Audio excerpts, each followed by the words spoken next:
welcome to my last video in which I will talk about the evolution of Catcher and also talk about the narrative voice. First I'll give you a short overview of how Salinger got to write Catcher. Here is a little list of short stories that preceded Catcher and are all centered around the Caulfield family. The first short story that included Holden Caulfield was called Slight Rebellion off Madison. This is a third-person rendering of his date with Sally Hayes. After that, a lot of short stories appeared in which Vincent Caulfield, his older brother, who was renamed DB in Catcher, is suddenly the main figure. And one of the most important stories in which Vincent Caulfield is the main figure is called The Last and Best of the Peter Pans. This is an unpublished typescript that is kept at the Harry Ransom Center in Texas under very strict guidelines prohibiting any photocopies. But it is insinuated that Holden's mother plays the role of Catcher in the Rye in this story. The story is about an argument between Vincent and his mother, and Vincent angrily comments that she's trying to catch a child from falling off a cliff by asking a man with no legs to catch the child in time. So Vincent is here critiquing his mother for handing over her role as catcher, a role that should clearly be performed by an adult, to someone who is incapable of carrying that responsibility. And in Catcher in the Rye, of course, Holden becomes that man with no legs. Again, this could refer to the post-war climate. All these boys have come back from war as men, and suddenly they're supposed to be mature, and they have to take on these mature roles and mature responsibilities, whereas they weren't really done being boys just yet, and they're not ready for such a big responsibility. So I think it could refer to that, but it's very interesting, I find, that the reference to the Catcher in the Rye is something that occurred much earlier on in a short story that preceded The Catcher. And now as for narrative voice and Catcher, I wrote my second MA thesis on a short story titled I'm Crazy, and this is a story that was later included into The Catcher in the Rye as a separate chapter. In the drafts of the short story, which I acquired through the Harry Ransom Center in Texas, you can just order them online, and sadly I can't really quote directly from it or show you the pictures, the scans of the typescripts, but you can order them if you like. I've had to exclude the appendix from my MA thesis, which is linked down below, as well as some direct quotations from it, for legal reasons.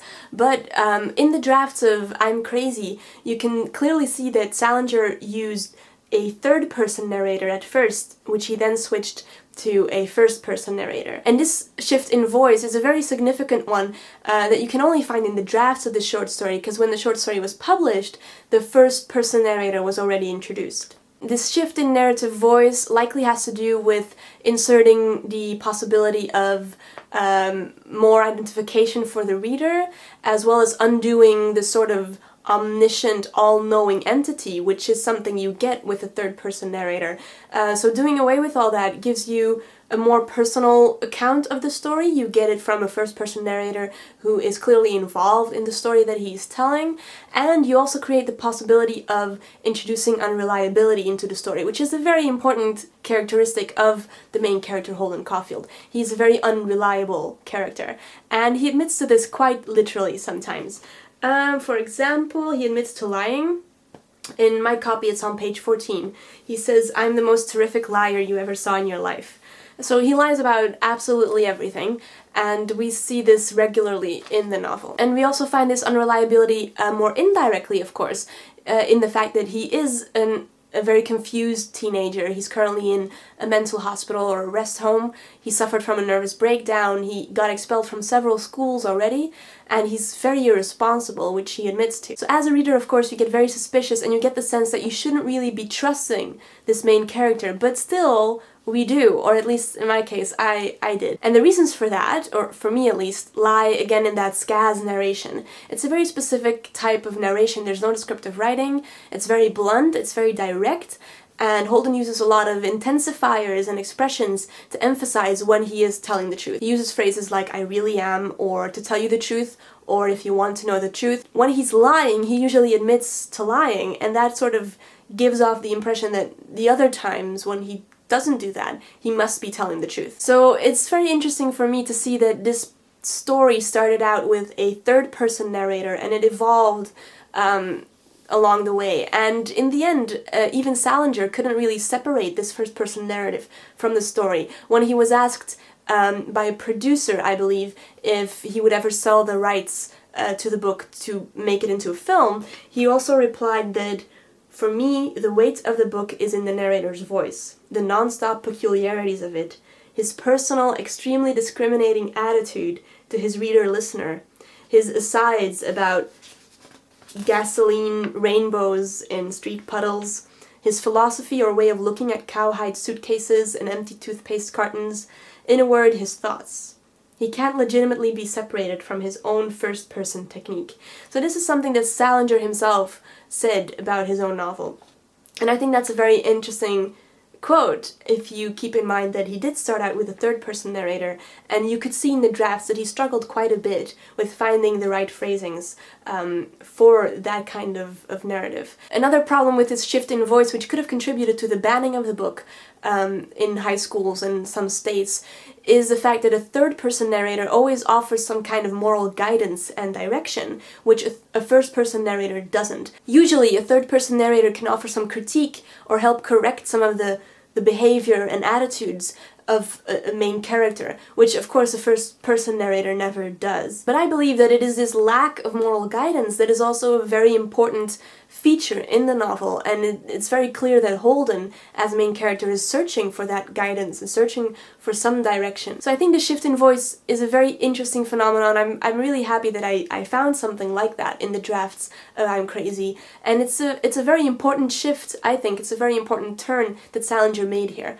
For one, of course, it allows for more identification with the character, which can lead to some extreme over-identification, which is not always positive, but it does allow the author to develop the character more fully. We get the unreliability of the character, we also feel a closer personal involvement, we get a personal account rather than a detached account from a third-person narrator, and the lack of guidance that is experienced by the main character is then also mirrored in the narrative technique. So I think, all in all, this was a really brilliant novel. I think it was just beautifully written, and I think it's a huge accomplishment to be able to write something that is so specific to a certain zeitgeist and remains relevant after all these years, and remains something that kids and teenagers and even adults can still identify with to this day. So I think that is a huge accomplishment. There aren't many writers or books that I've read that come close to it. A lot of people have tried to imitate that style or even make a sequel of it, like John David California did with this book, 6 years later, Coming Through the Rye. It's supposed to be a sequel. It's an unauthorized sequel. It's not by the same author. And J.D. Salinger was not happy with this at all. There were a lot of lawsuits about this book, and I'm not sure if it got banned eventually or not. I found this in a second-hand bookstore on eBay, so you can still find it online if you want. I'm a little skeptical about reading this. I haven't read it yet. If you guys want to read it for these videos, we could do that and see how it holds up to Catcher.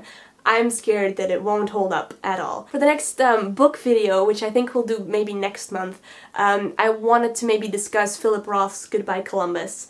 And I think it's a good chronology to do this after Catcher, because Philip Roth was a little bit influenced by J.D. Salinger, and Goodbye Columbus is said to be a sort of Catcher in the Rye type novel. I have very strong opinions about that, but we'll get to that in the next video. I hope you'll watch that one. Keep me posted if you're reading this, if you want to read this. I'll just post a video on this exactly 1 month from today. And hopefully you'll all read it by then, and then we can have a nice discussion in the comments as well. I hope you guys are doing well. Leave any suggestions for future books in the comments below. Leave any questions, remarks, corrections, additions, anything you want really in the comments down below. I'd love to read all that. I hope you guys are doing well. Hope you enjoyed this video, and I'll see you all again soon. Peace out!